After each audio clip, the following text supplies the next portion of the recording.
morning, everybody. Welcome to Jay Speak. Hope you had a great week. This week we are going to cover two things. I got a question I'm going to address, and the second is pricing for guitars now.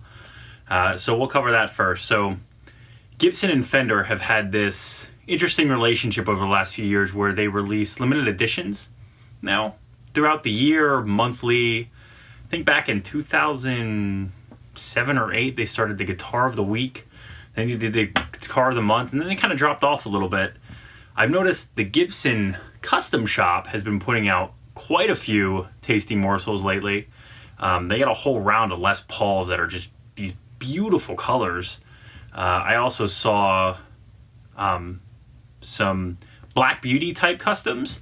So you've got the Firebird, the Explorer, the V, the SG, and of course the Les Paul, all decorated in the classic Black Beauty appointments, which is basically an ebony finish, the black, and gold hardware. You know, there's binding on some of the guitars, so it's really cool to see a Firebird and Explorer with binding because it just doesn't happen that often. So those are some pretty cool things. I got an email from the Music Zoo citing a lot of really cool new Journeyman custom shop Fenders, Strats and Tellys and stuff that you can see here, but they've been doing some really cool stuff too, and they announced at the beginning of the year, after they went through the whole professional series and discontinued the American Standard, they are bringing in new monthly ones. So I saw, you know, the Pine Jazzmaster, you know, things like that, that are some really cool, unique guitars that, you know, you got to wonder about. So, you know, if you haven't seen any of those and you've been living under a rock, check them out. But really, the pricing on some of these guitars is astronomical. You know, for a Black Beauty appointed SG is like $3,500 or something crazy. When I know American Music Supply has an SG Standard with basically the same appointments. Now, granted, it's a USA model. They were like closing them out for like $1,200. I mean, that's a huge difference when you look at, you know, pricing across the board. But some of the limited edition stuff has gotten just out of hand crazy. I mean, I don't know. What do you guys think? I mean, I'm obviously in the USA. I don't know where every subscriber is, or if you're watching this, if you're, you know, halfway around the world, but I gotta imagine importing to your country is gotta just take up that price tag astronomically. So curious what your thoughts are in there, but wow. All right, so to my question, I got a question about boost pedals. Why would you use them and what kinds there are? So you could boost in the sense of like a solo boost, and you really just using a volume pedal, right? They kind of look like a wah-wah, which is kind of cool.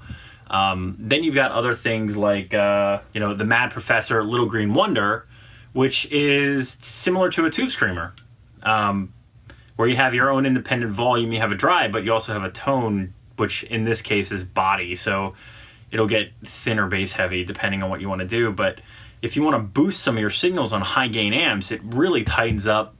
Some of you guys complain about flubby low ends, or they wish it was just tighter sounding, more compact, more compressed. Boosts are great for that. So it's an overdrive, you know, in a sense, and you can use overdrives. This is an overdrive, but boosts work really well to just enhance your signal. You can use it as a clean boost, where, you know, Picotronics makes the Class A boost. That's good for bringing a little breakup into it and just maybe just giving your clean tone more gain, so you get more headroom on your channel. So if your amp's not loud enough, boosts work really well there. So, but yeah, I mean, you can use them to tighten up clean channels, drive channels, overdrive your channels. A simple volume boost. A lot of Mesas come with a solo boost function, so you automatically just get a volume boost. You can turn that up yourself and tell the amp basically how loud you want that boost to be. So for a solo or things like that, but other amps have presence knobs, which you can engage, foot switchable, things like that, that give you a little extra high end or chop off some lows, all sorts of different things to kind of help give you that solo enhancement. But if you're looking more for just like thickening things up, tube screamers, some overdrives, like I said, Picotronics makes stuff, Mad Professor makes stuff. There's a ton of boosts you can get. but very helpful in the correct situations. Hope that helps. If you have questions, comments, please leave them below. Please subscribe, or demo requests or JSpeak topics, send them my way. You can comment below, shoot me a message. Other than that, many more videos to come. Don't miss one sub.